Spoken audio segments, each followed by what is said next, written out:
Hello guys, welcome to my channel.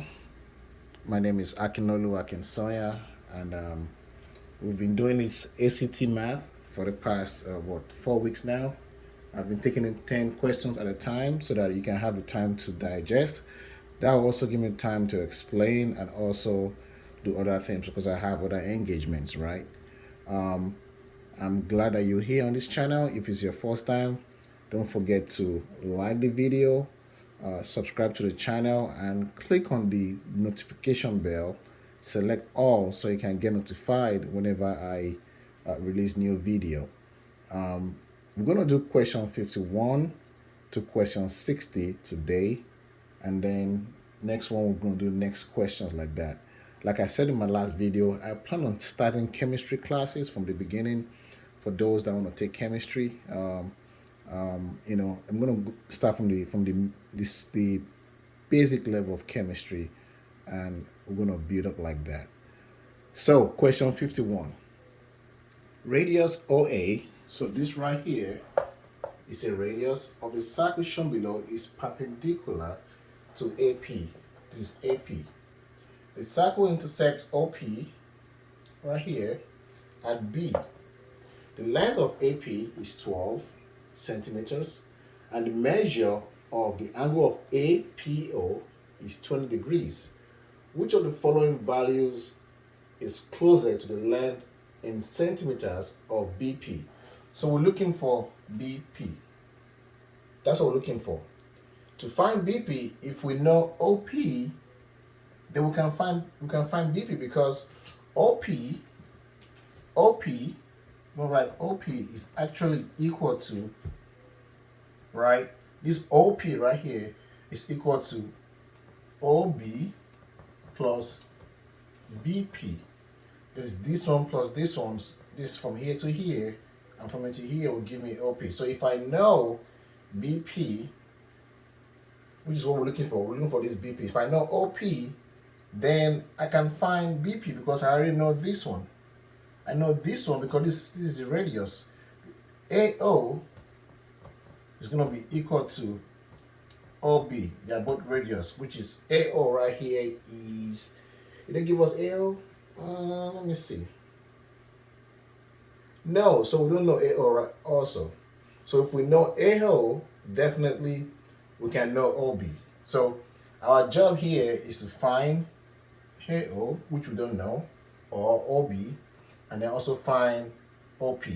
If we know these two, then we can find this one. So that's our job today. So let's try and solve these questions. Let's try and solve it. It's quite easy. So what I'm going to do is draw this triangle. Draw this triangle.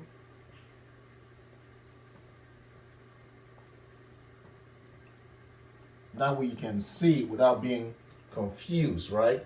So I'm going to call this A, call this O, I'm going to call this P. It's the same thing, just draw it very well. P is 20, AP is 12. I don't know this one, which is OP, and I don't know this one, right? So we can use the sine rule. Let's use the sine rule.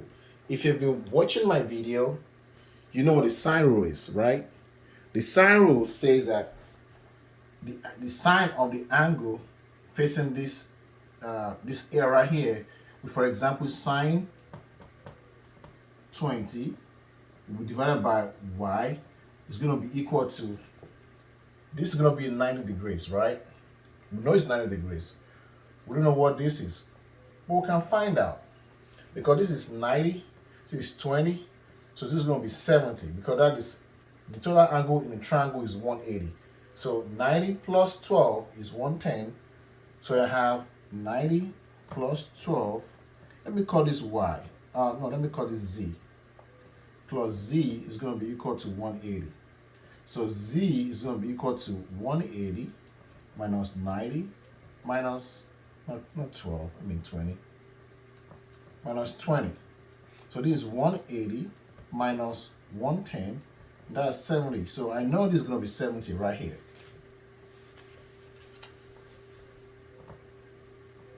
I know it's going to be 70. And the reason why this is 90 is because it's a right angle triangle. You can see a right angle triangle right here. So that's 90. So now I can find what this is. So this is sine 70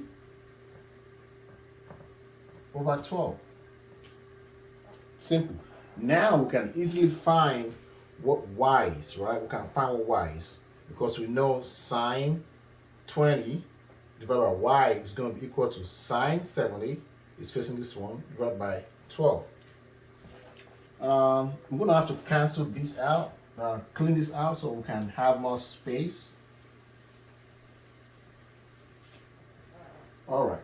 So now that we have that out of the way, let's do, as a matter of fact, we can do it two ways. We know this, and we know this. Anyway, let's find what that is going to be. That's going to give me,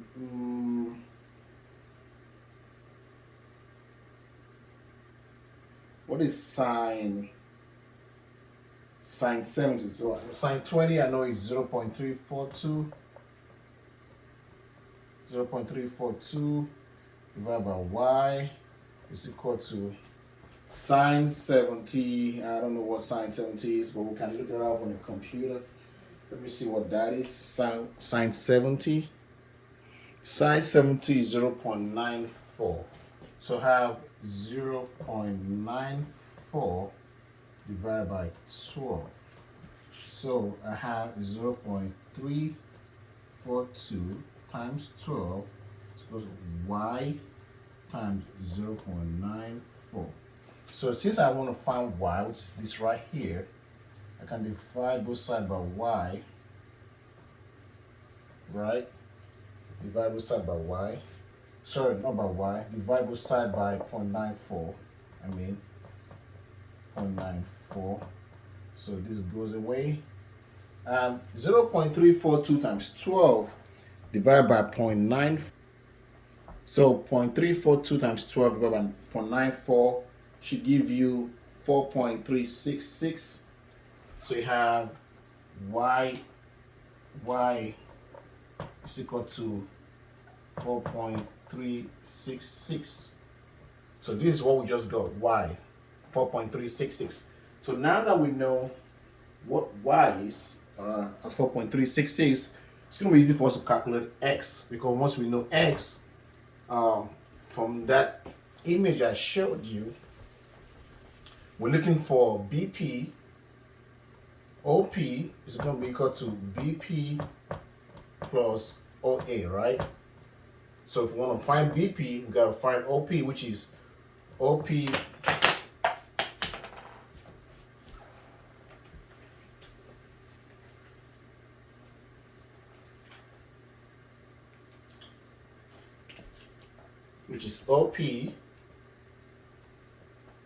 minus OA right here give us BP. So we already know OA as 4.366. So we know that OA is equal to 4.366. So the next thing is to find this right here. And it's so easy to find because all you got to do is to remember your Pythagoras theorem that the opposite angle, which is y squared plus 12 squared, is equal to x squared. Y squared is 4.366, so we have 4.366 squared plus 12 squared is 144. It's equal to x squared, right? So I'm going to take this off just for a minute. So we'll have room. 4.366 times 4.366. That should give us a total of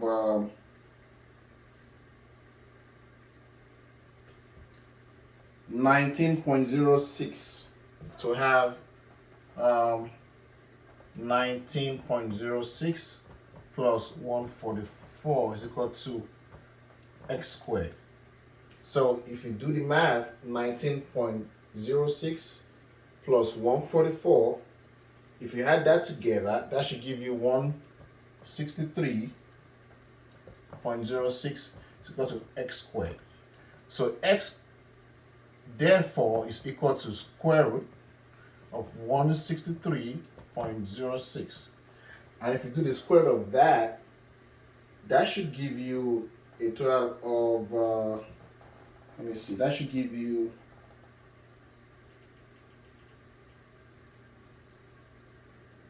if you use your calculator, you should have 12.769. 12.769. That'll give you, that will be what that is. So what we're looking for here is not that. We're looking for BP. So our OP, which is what we have right now, is minus OP is 12.769 minus BP, which is minus OA, sorry. OA is 4.366. 4.366 will give you BP. So BP will be equal to, if you do the math of that, 12.6769 minus 4.366, that should give you 8.403. So they want the nearest number. In that case, this is going to be the nearest number, 8.4. So our answer here is 8.4. Your answer is E for this question. Your answer is E. So that's how you solve that. If you want to understand again, you can press J on your keyboard. That will go back 10 seconds. You can press multiple times to see the image, the diagram of what it looks like and how we solve that. So let's go to question 52. Question 2 says the average of 10 scores is X. When the highest score and the lowest score are removed from the 10 scores, the average is Y. Which of the following is an expression of the average of the highest score and the lowest score? So if I'm going to solve this, we already know what average is, right? Let me block this off. Average is sum of scores over a number of scores, right? That is average. So just keep this at the back of your mind because we're going to use these to solve the questions. Let the highest score equals H. So H is for highest. Then let the lowest score equals L. So they want us to find the expression for the average of the highest and the lowest score. So they are saying that what is the expression for H plus L? There are two different numbers, their average.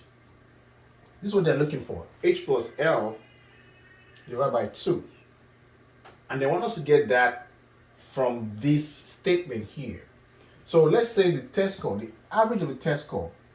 So you have 10 test scores, right? If you sum all the scores together, let's say the sum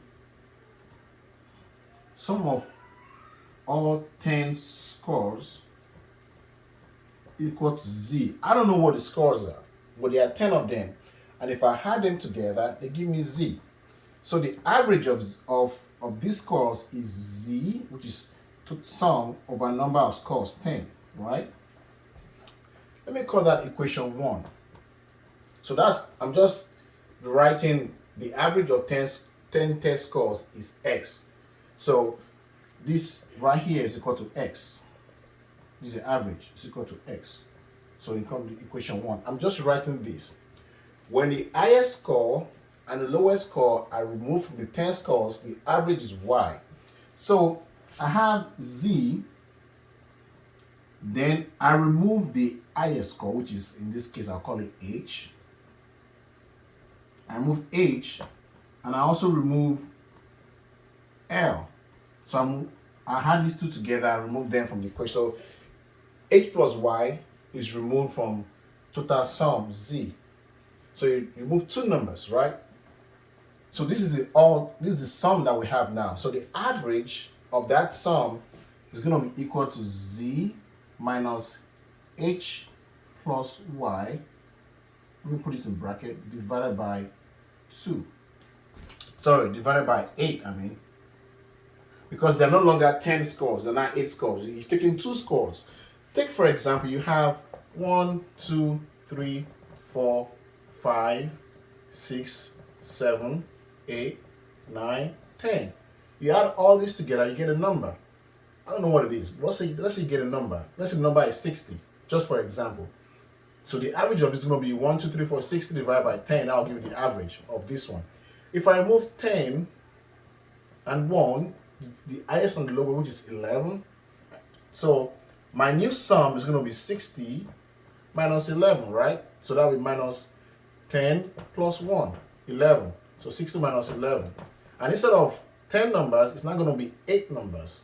So that's what I did here. That's what I did here. It's the same thing. So let me write this again so that we'll have equation 2, because I want to conserve space. So y will now be equal to z minus h plus l divided by 8. Because we now have 8 numbers. I'm going to call this equation 2. So we can solve equation 1 and equation 2. We can solve them because we have 2 numbers that looks the same, right? We can do that. We got x and y. Instead of putting z in here, I can find what z is, right? So let me block this out. From equation 1, z divided by 10 is equal to x. That means that z is equal to 10x, right? It's equal to 10x. So whenever I see z, I'll put 10x. So that y is actually equal to 10x minus h plus l divided by 8. I can do that, right? This is L right here. So I'm going to cross multiply, because this is 1, like that. So that'll give me 8y is equal to 10x minus h plus l. What I'm looking for is h plus l divided by 2, but I already have h plus l. So how do I get h plus l divided by 2? I can do that. To do that, I want it to be positive. I can take these to the other side, to the other side of the equation. If I do that, my negative is going to change. So let me do that. H plus L. But I don't want to have h plus L and 8y together. So I'm going to take these transfer this to the other side. And that'll give me 10x, okay, minus 8y. What I'm looking for is the average of h plus L. So the average is by dividing everything by 2. So when I do that, I have divide this by 2, divide this by 2. That'll give me h plus L divided by 2 is equal to 10x minus 8y divided by 2. And if you look at all these, your answer is going to be 10x minus 8y. That's J. The answer is J. 10x minus 8y divided by 2. That is the answer. So that's how you solve that. Let's go to question 53. So question 53 says, which of the following is the solution set of 27 raised to the power of n raised to the power of 2 is equal to 9 raised to the power of 5n minus 4. So the first thing you want to do is simplify this. Let me write this out. So we have 27 raised to the power of n, 2 is equal to 9 raised to the power of 5n minus 4. So what you want to do is make this base equal so that you can easily cancel out the base and drop the power. To do that, one thing you can do is to make them equal is to use indices, right? So 27 is also equal to 3 raised to the power 3, right? So I have 3 raised to the power 3 n squared, and 9 is 3 raised to the power 2 5n minus 4. So if you do that, you can now cancel this off because you have an equal sign, and then drop this. So you're going to have 3n squared is equal to 2 5n minus 4. So expand this, you have 3n squared is equal to 10n minus 8. Bring this to the other side so you can have a full quadratic equation. That will give you 3n squared minus 10x plus 8 is equal to 0. So now you have yourself a quadratic equation. How do you simplify this? Now this is what I do.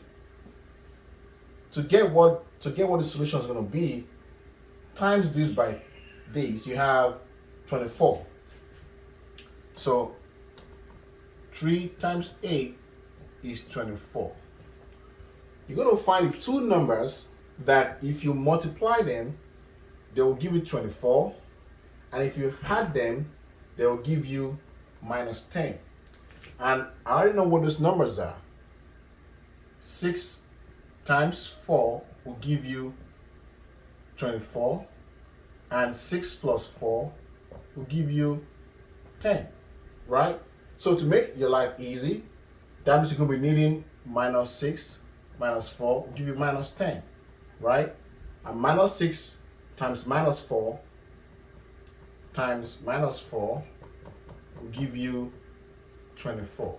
So those are the things, those are the two numbers. If you use 2 and 5, you're gonna get, if you use 8 and 3, 8 times 3 will give you 24, but 8 plus 3 will give you 11. So you can't use that. You can only use 6 and 4. So our numbers we're looking for is minus 6 minus 4. So you have 3n squared.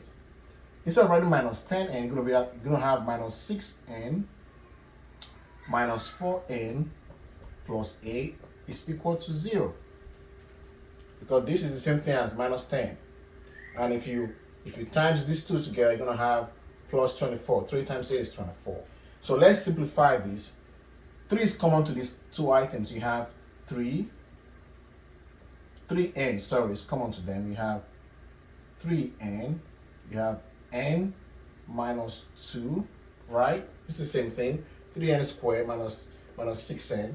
They have minus 4 is common to these two, so you have 4n minus 2 is equal to 0. Minus 4 times n is minus 4n. Minus 4 times minus 2 is plus 8, so you're good. So since you have these two, the same thing, you're going to take 3n minus 4 is equal to 0, and n minus 2 is equal to 0. That's how you solve that. So your 3n minus 4 is equal to 0 will become, take the 4 to the other side, you have 3n is equal to 4 and n is equal to 2. In an exam situation, I can stop here and figure out what my answer is. My answer is going to be E because this is the only one that has 2 standing alone. But let's go ahead and finish this. So divide both sides by 3, and that will give you that n is equal to 4 divided by 3, and n is equal to 2. So our answer here is 4 divided by 3, 2, and that is E. So your answer is E. This, what I did right here is simple factor. You just factorizing it. You're expanding so you can easily get your answer out. If I'm teaching a quadratic equation class, I can expand on how I quickly get this. If you don't want to use this method, You can also use the almighty formula, which is written as minus b plus minus b squared minus 4ac divided by 2a. You can use this also. You're going to arrive at the same answer. Your b is going to be this, your a is going to be this, and your c is going to be this. You're going to arrive at the same answer. But it's quite faster to use this real quick if you're in the exam situation. So let's go to question 54. So question 54 says each face of two cubes with faces numbered from 1 through 6 has a 1/6 chance of lining up when the two cubes are tossed. What is the probability that the sum of the numbers on the faces lining up will be less than 6? So probability, if you look through my earliest classes, I define probability of, say, x as sum of observation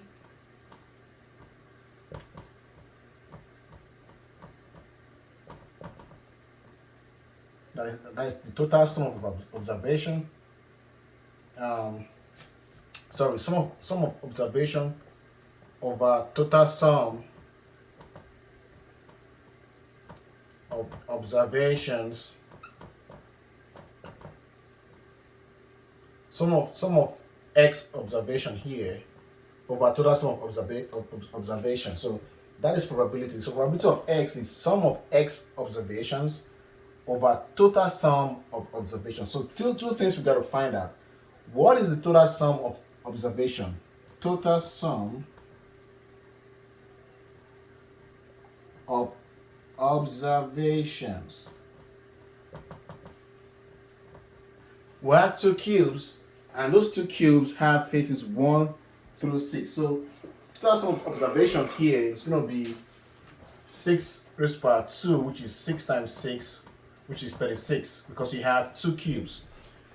If you want to find out if this is true, look at it this way. You have possible combination. You have 1 1, 1 2, 1 3, 1 4, 1 5, 1 6. That is, the first cube will land in 1, and the second cube landed in 1 also. Or the first cube can land in 1, and the second cube can have 2, like that. Everything can happen. You can also have 2 1, 2 2, 2 3, 2 4, 2 5, 2 6. You can also have 3 1, 3 2, 3 3, 3 4, 3 5, and 3 6, because you have two dies. You can two cubes. You can also have 4 1, 4 2, 4 3, 4 4, 4 5, 4 6. It's possible.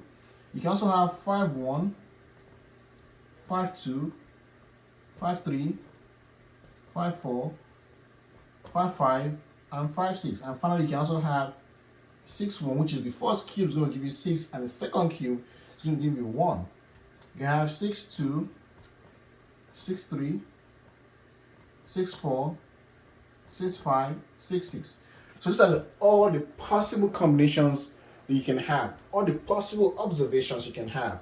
And if you count all these, it's going to be 36. That's why this number is 36. So we have 1, 2, 3, 4, 5, 6, 7, 8, 9, 10, 11, 12, 13, 14, 15, 16, 17, 18, 19, 20, 21, 22, 23, 24, 25, 26, 27, 28, 29, 30, 31, 32, 33, 34, 35, 36. So that is how we got 36. So what is the sum of x observation? The x here is what is the probability that the sum of the numbers on the faces lining up will be less than 6. So that is the x right here. X is less than 6. So the sum of all of x observed, that is x, is less than 6 if you add them together. So let's see. We have this one is less than 6, so you have 1. This is less than 6, you have 2. Less than 6, well, this, if you add these two together, 1 plus 3 is 4, so it's less than 6. Less than 6 here. This is 6, so you can't count that. This is less than 6. This is less than 6. This is less than 6. You can't count this because they are more than 6. This is also less than 6. This is less than 6. You stop there. This is 6 already. This is less than 6, so you stop there. All this right here are more than 6. So we're looking for the probability that it's going to be less than 6. So we have 1, 2, 3, 4, 4, 5, 6, 7, 7, right? And we have 8, we have 9, and we have 10. So the sum of x is less than 6 that we have number is 10. So this right here is going to be 10. So therefore, our probability of x is less than 6 is going to be 10 divided by 36. 2 here is 5. 2 here is 18. So our answer is 5 divided by 18. Very simple. That's answer G. So that's how you solve that. Just remember your definition of probability of anything you're observing, X, Y, ball, red ball, blue balls, whatever it is sum of the X observations over total sum of observation. And the total sum of observations is 6. And if you observe X is less than 6, it's 10 times. And 10 divided by 36 will give you 5 over 18. And that's how you solve that. Let's go to question 55. So question 25. At 2 p.m., Louisa leaves Kansas City in a car traveling east on I-70. So let's say this is Kansas City. She's going this way. It's I-70. And she's traveling towards I-70 to St. Louis. So this is St. Louis right here, with S. So this Louisa is going that way. At the same time, Antonio leaves St. Louis. Antonio is here. Leaves St. Louis at 57 miles per hour, traveling towards Kansas. So he's going this way. This is actually 240 miles apart. She's traveling at 68 miles per hour, and he's traveling at 57 miles per hour. So, at the same time, Antonio leaves St. Louis at 57 miles per hour towards Kansas City. The driving distance from St. Louis to Kansas City is 240 miles. At what time to the nearest minute will they drive past each other at I-70? So what they're saying is, what time will it take Louisa and Antonio to cross path? As many going this way, like that. At some point, they will cross path at this point, and then they will keep going. Like that. So they're asking what time would that be? That's what they're asking. What time? Is it going to be at 3:46, 3:50, 3:53, or 3:55, or 4:06? Speed, distance, or let me say speed, is equal to what? Distance over time. We know the speed and we know the distance, but we don't know the time. But we know that their combined time and speed is going to be equal to the distance that they can travel. So that way, you can say 68, because distance, speed times time. I don't know what the time is, but I know the speed is 68. But let me call it time 1 plus 68 plus 57. Is it 57? 57 times 2 is going to be 240. Well, time 1 is going to be equal to time 2. But they have that exact same time that they will actually pass each other at that exact same time. So I know T1 is equal to T2. So that tells me I can say that 68 T1 plus 57 T1 is equal to 240 miles. So the same thing. Add these two together, that should give you 125 T1 is equal to 240. Or you can just call it T because it's going to be one time. So that T is equal to 240 over 125, and that should give you 1.92 hours. So this is the time that they're going to cross path. So 1 hour times plus 2 is 3 o'clock. So I know it's 3 o'clock. What is 92 minutes? This is 1 hour 92 minutes. So let's convert this to this 0.92 hours. Sorry, let's convert that to minutes. So I know I have 1 hour already. So I need to convert 0.92 hours to minutes so I can have the time like this. So I know that 60 minutes is 1 hour, right? So we just cancel that out. So 0.92 times 60 should give us, let me see, what would that give us? 0.92 times 60, right? That should give us 55.2. So I have this 55.2 minutes. So that tells me that I have 1 hour, 55 minutes. And that is, if I had that to 2 p.m., right, that would be 3 p.m. 55. So that would be 3 p.m. 55. So this is my time right here. 3 p.m. 55 minutes. And that just makes perfect sense because it's going to take them more than an hour. Because if you're traveling, if Louisa is traveling 68 miles per hour, right? So every hour she travels 68. So she starts from here. In 1 hour, she's going to be here. It will be 68 miles away from where she started from 1 hour. And Antonio's here. He's traveling at 57 miles. That means at 57, 1 hour after he started, he's going to be here at 57 miles. So definitely they're not going to meet themselves more than close to 2 hours after. That's when they're going to meet themselves, because another 57, another 1 hour, Antonio is going to be at 114, and another 1 hour, Louisa is going to be at 136. So Louisa would have crossed Antonio at that point in time. So this makes perfect sense. That's going to be 1 hour and 55 minutes that they're going to reach each other. Let's go to question 56. Question 56 says there are 10 points in a plane, and number 3 of the points are collinear. These 10 points taking 2 points at a time, determine how many distinct lines, which means unique lines, which means there are no repetition. So this question is trying to test your understanding of permutation,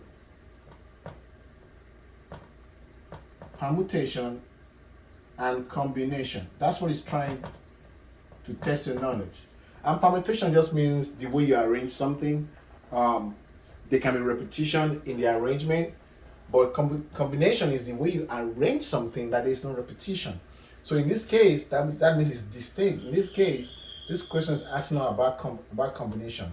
If you use permutation, you're going to have a different answer, because permutation is n factorial n minus r factorial.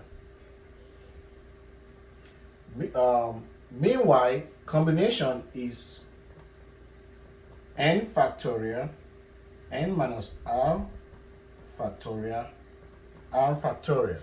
And let me explain to you. Say for let me give an example of permutation and combination.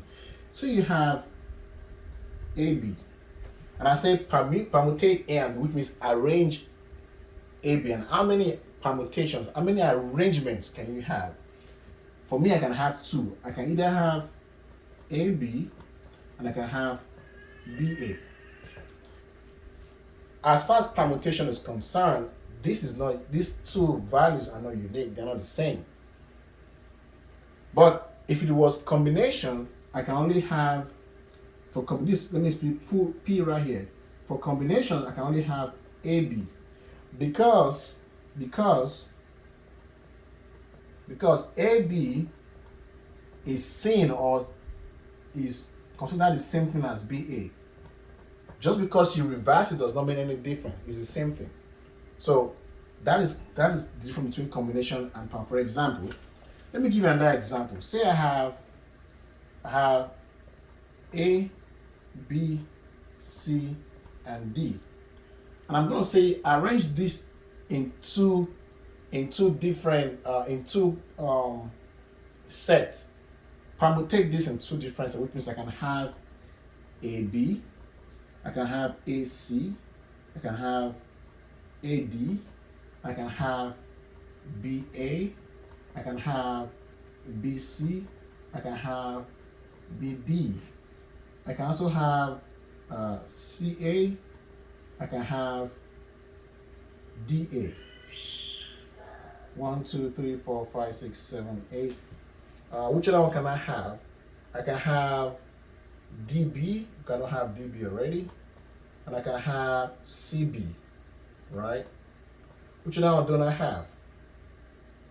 1, 2, 3, 4, 5, 6, 7, 8, 9, 10.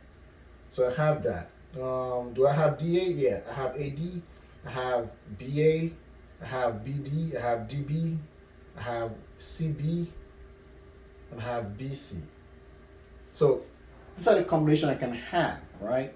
I have AD and I have this. So I have 1, 2, 3, 4, 5, 6, 7, 8, 9, 10 combination. Do I have CD? No, I don't have CD, so I have CD. Do I have DC? I don't have DC, so I have DC. So as far as permutation is concerned, I can arrange these AB, AC, AD, BA, BC, BD like that. And if I count all these, it's going to be equal to 12. Now, if I'm doing permutation, instead of writing this out, I can use this formula. Here, my N is going to be equal to 1, 2, 3, 4, number of things I want to arrange. So I have 4. And my R is going to be equal to the set. I'm saying to arrange in a set of 2. So I'm going to have 2. So if I'm doing the permutation of these, it's going to tell me how many sets can I have. And that will give me 4 factorial over 2 over 4 minus 2 factorial. And that's equal to 4 factorial over 2 factorial, right? And I can write this as 4 times 3 times 2 times 1 divided by 2 times 1. And this will give you 12. So that's why this is going to be 12, which means I can arrange these in 12 ways.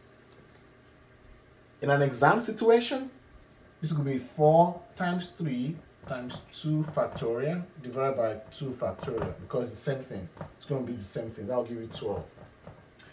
But if it was combination, which means there cannot be any repetition, or which means A and B is equal to BA, is taken as the same thing.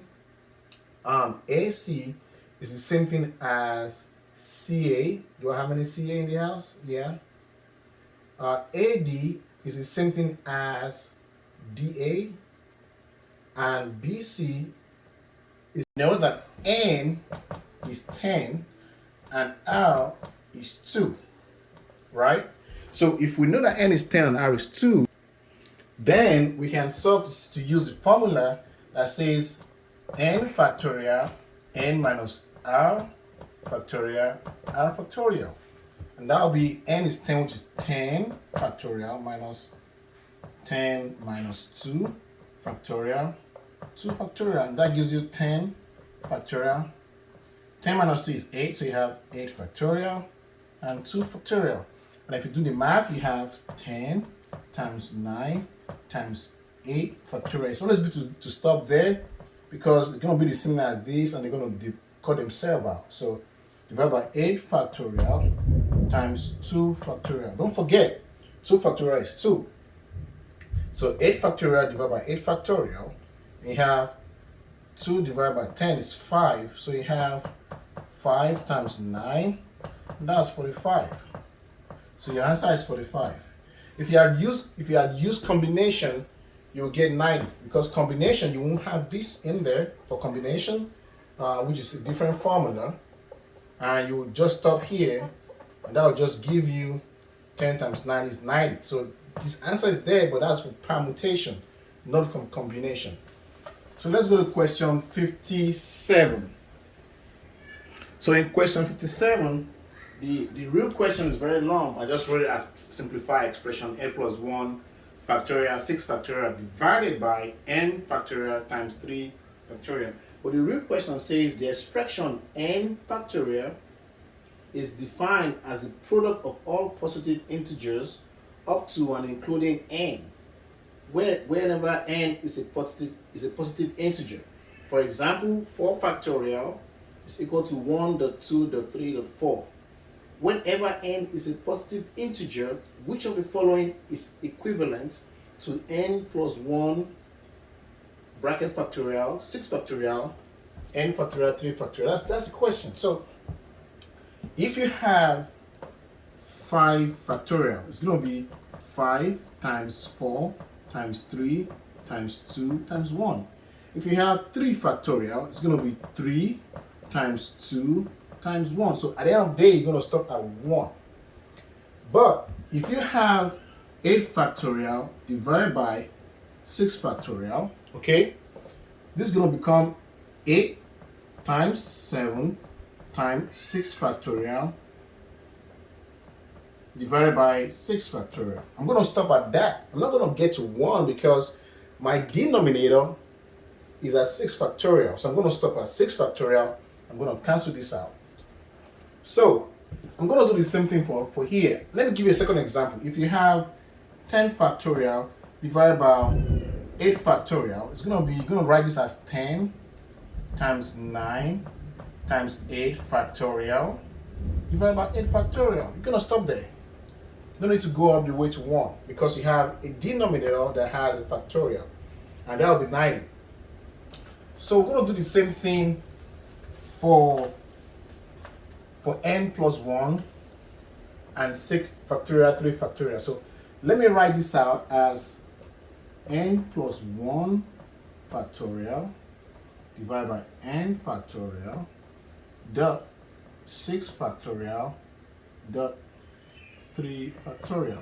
That way it's easier, right? So let's do the same thing we just talked about. So I'm going to decrease, right? So we're going to start with n plus 1 times, so minus 1, because if you have 4 factorial, you have 4 times 3 times 2 times 1. It's going down by 1, right? So you have n factorial plus 1 minus 1 for the next one. That will be n plus 1 minus 1, right? And n plus 1 minus 1 is going to be n. And since I have a denominator as n factorial here, I'm going to stop there. And I'm going to have 6 factorial, 3 factorial. So n plus 1 times 1 minus 1 is 0. N plus 0 is n. So that will be n, this factorial here. So that will be n factorial divided by n factorial times 6 times 5 times 4 times 3 factorial. Just like this one. Divided by 3 factorial.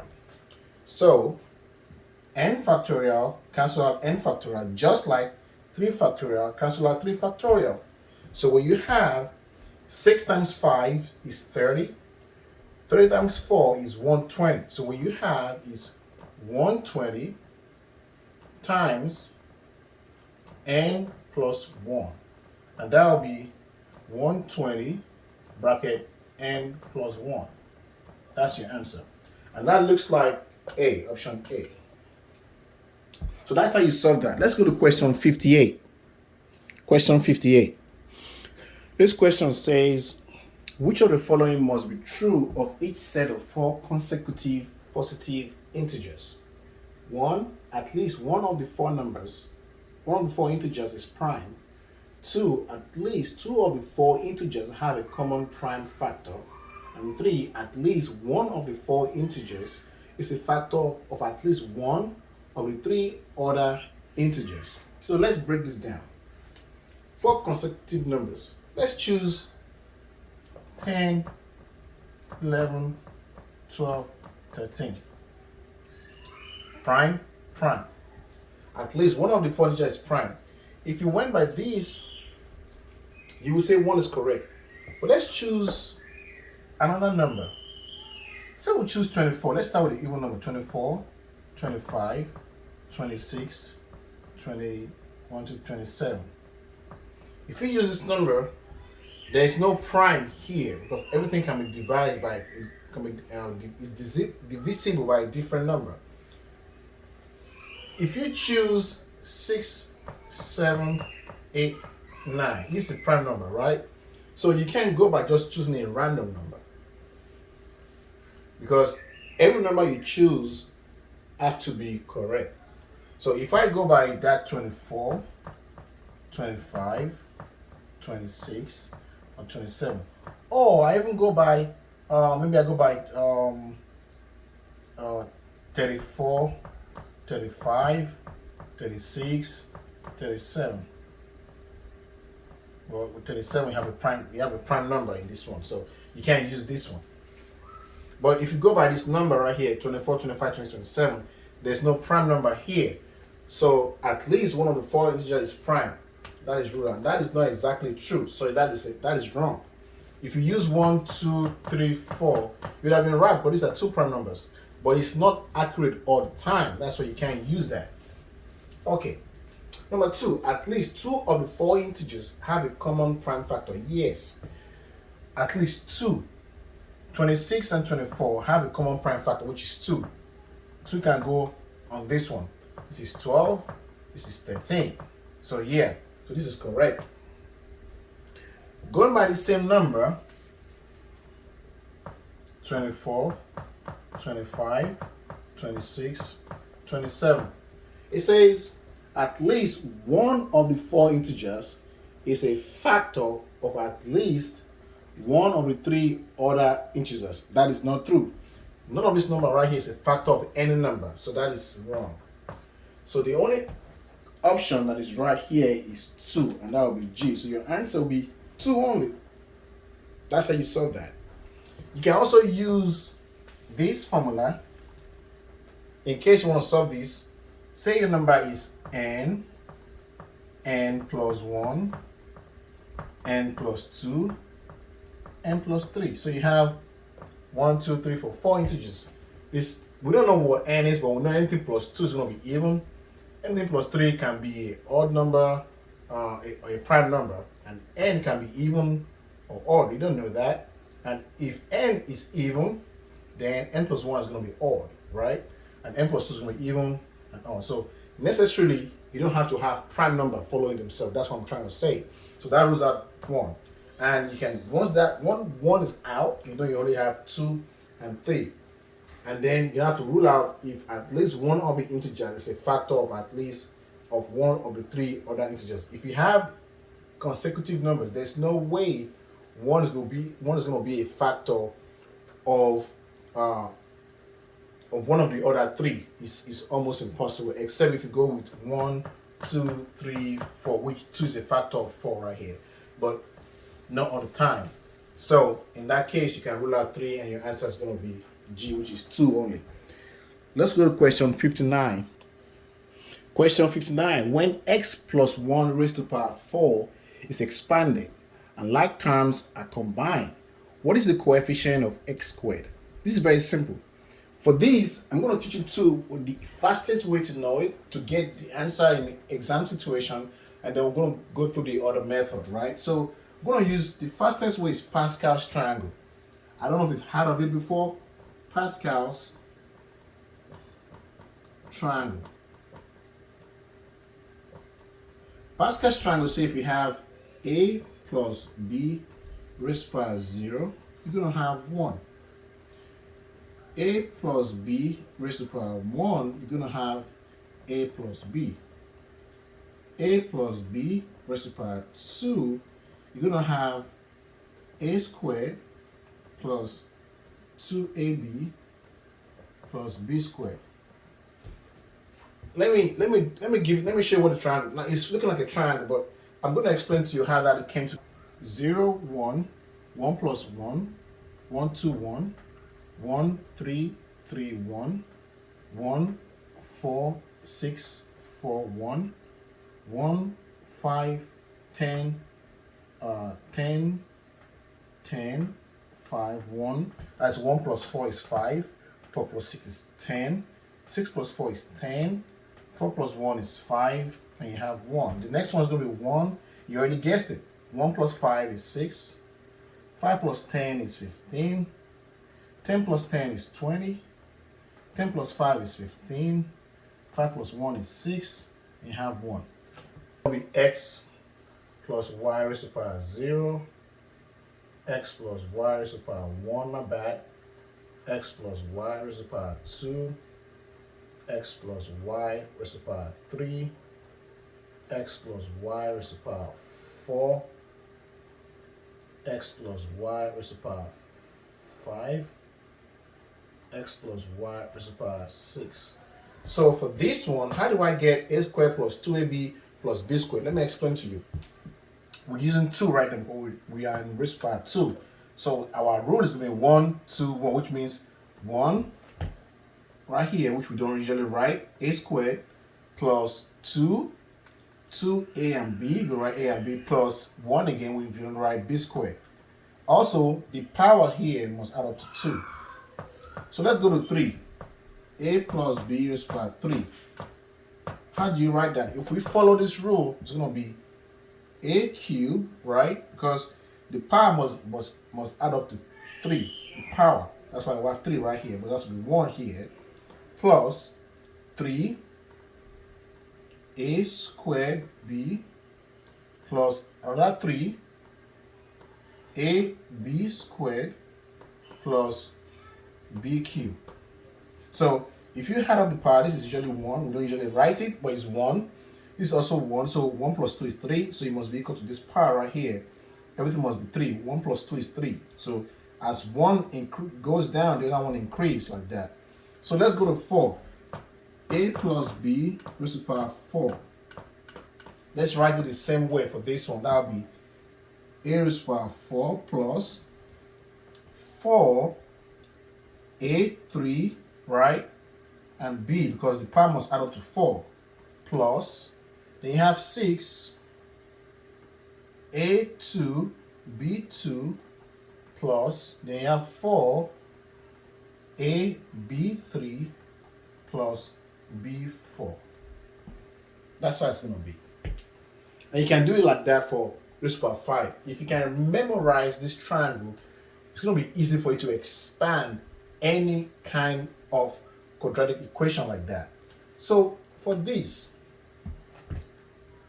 x is seen as a, and 1 in this case b. So anytime, anywhere you see b, you put 1 in there. So this is going to be x 4 plus 4x cubed. B is 1, so we'll put 1. So then 1 times 4 is 4, so leave it that way. You have 6 a is x squared, and you have 1, so leave 1 that way. 6 times 1 is 1, plus you have 4x. 1 raised to the power 3 is 1, so leave it that way. And you have 1 raised to the power 4 is 1, so leave it that way. So the question is asking what is the coefficient of x squared? This is x squared here. And the coefficient of x squared is 6, so your answer is 6. So that is the simple way to do it. If you're in an environment of exam, you already know right away from these that your x is 6. But if you don't want to memorize this triangle and you want to expand, it's going to take you a long time, which you don't have in exam because you want to conserve your time. But if you do that, you're going to have x plus 1, x plus 1. You can square both sides. And you can say x plus 1, if you use the same Pascal's triangle. Well, we don't want to use Pascal's triangle, so we're going to expand normally. So let's use x plus 1, x plus 1, x plus 1, x plus 1. We don't want to expand using Pascal's triangle. So this is for people that want to do it the old-fashioned way. So you have x times x is x squared. X times 1 is x. And 1 times x is x. 1 times 1 is 1. You have x plus 1, x plus 1. So you've taken care of these two right here. That gives you x squared plus, this is 2x, x plus x, plus 1. So let's expand the next triangle, x plus 1. So let's expand this one before we expand this one.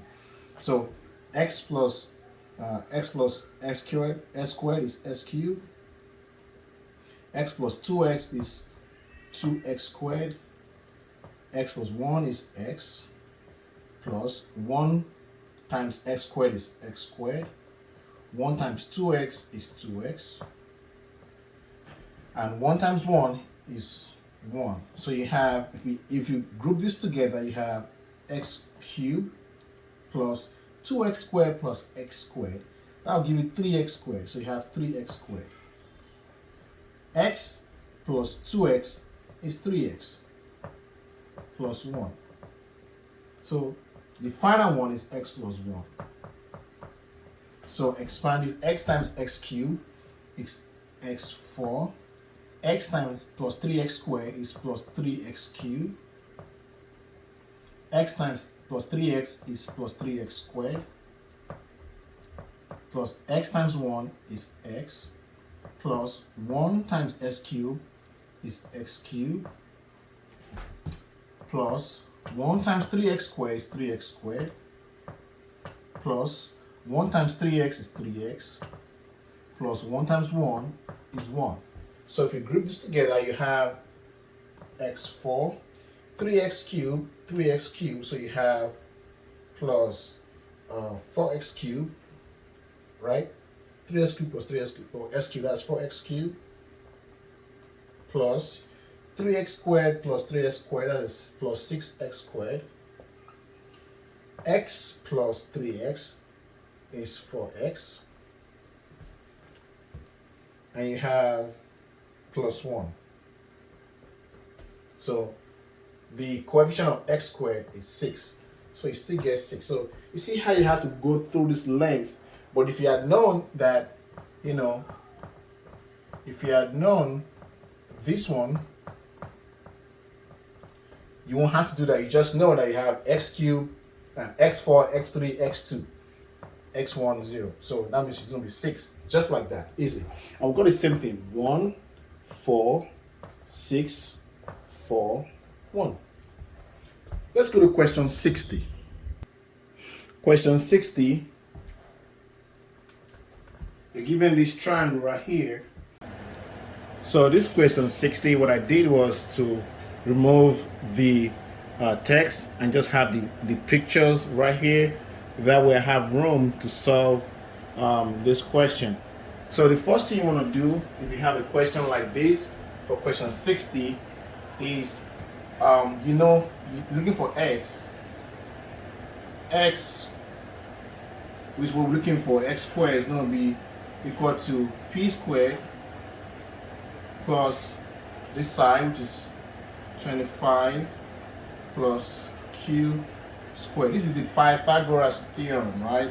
It's called the Pythagoras theorem.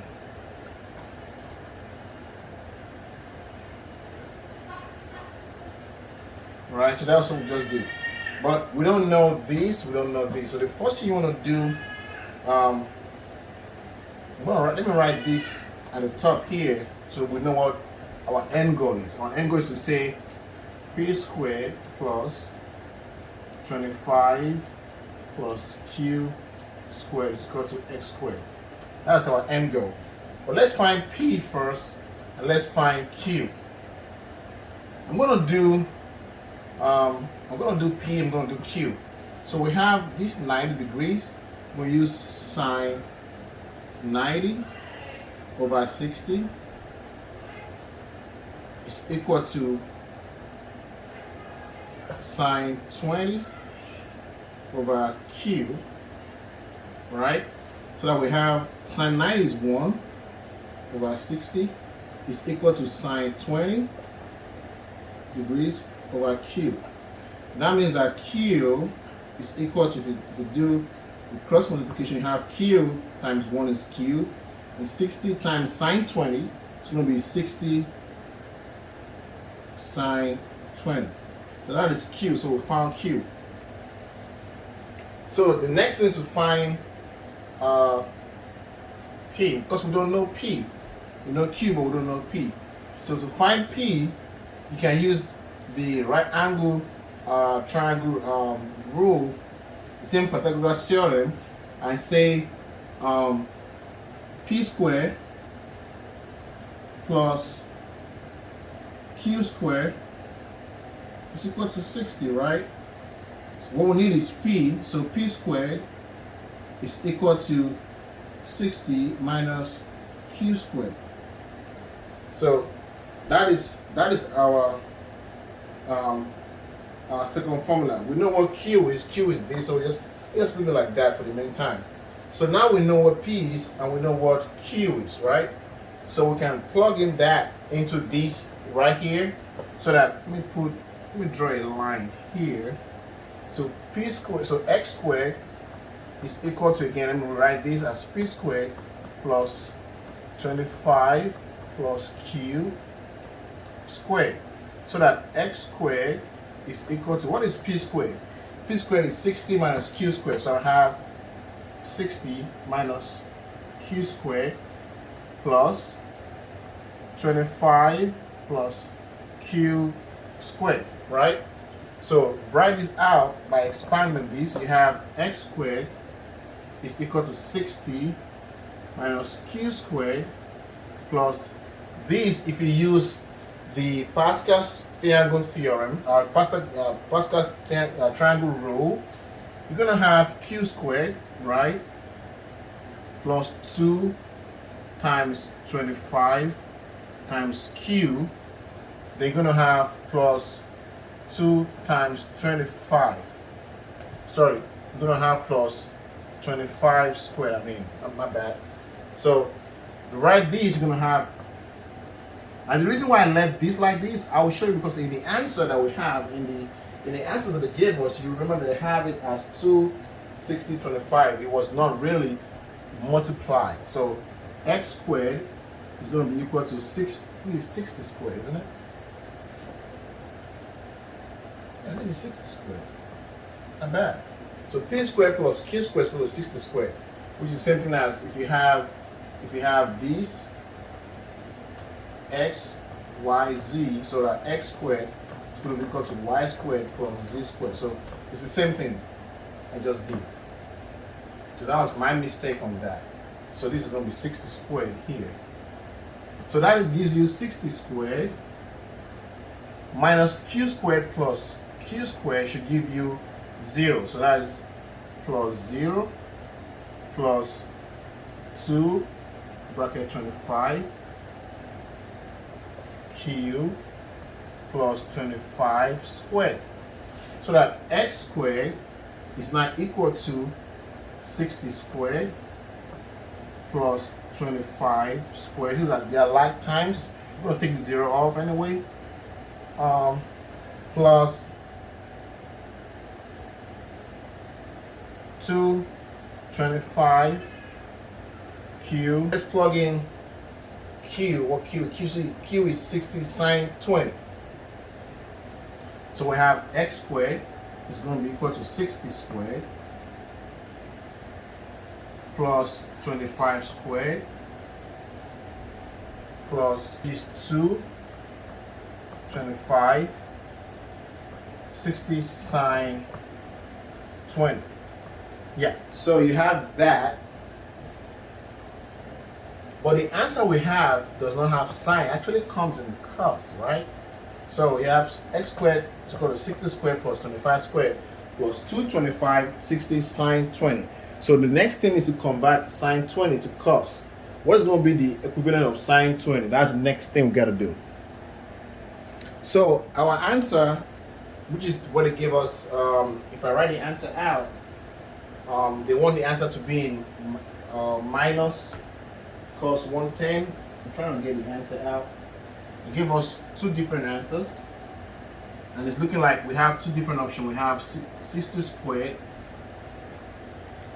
plus 25 squared minus 225 60 cos 70, and we have 60 squared plus 225 squared minus 225 60 cos 110. So these are the two plausible answers. Square root.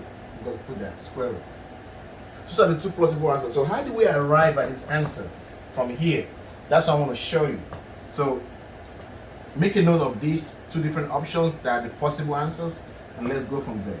So let me take this off, right?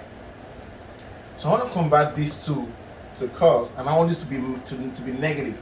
We've calculated up to this point. So what I'm going to do is write x squared is equal to 60 squared plus 25, okay? Minus, I'm going to do minus right here and put a bracket. 22, 25, 60, sine minus 20. If I expand this, it's still going to be the same thing. Sine minus 20 same thing as minus. If I bring all this minus out here, I can put it right here. It depends on how you want to do it. But you can actually do it this way. You can have the minus here and let the minus be here. This right here is the same thing as minus sine 20. It's the same thing. So I can put times minus 20 right here. As a matter of fact, let me do that. So we have 2 25 60, which we'll have here, and open bracket, minus sine 20. So all this is still the same as this. We just expanded it. That way it's clearer, okay? I'm going to convert this minus sine 20 to cos, which is cosine, whatever it's called. Cos is equal to cosine. We just call it cos. So I'm going to convert this to this. I'm going to use this formula. Sine theta is equal to cos 90 minus theta.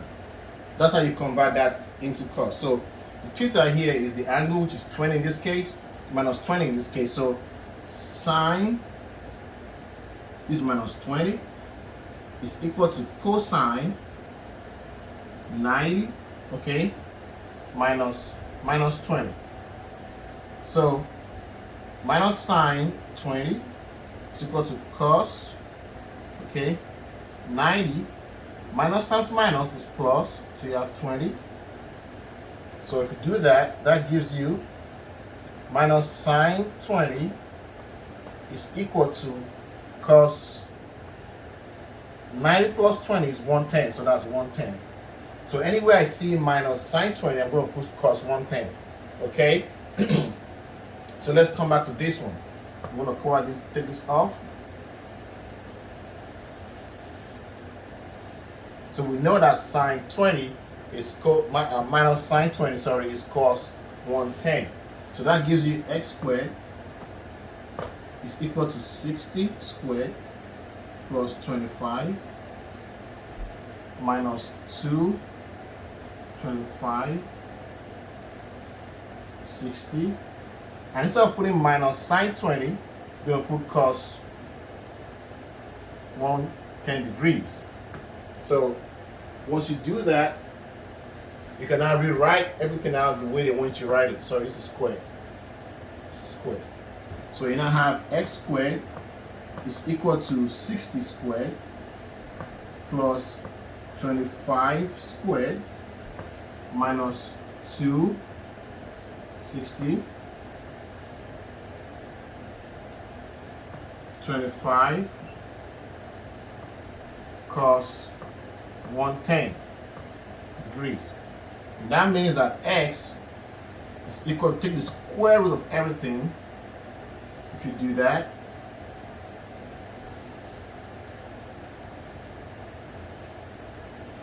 you're going to have 60 squared plus 25 squared minus 2, 60, 25 cos 110 degrees.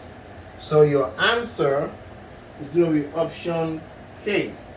That is your answer, option K. That is your answer.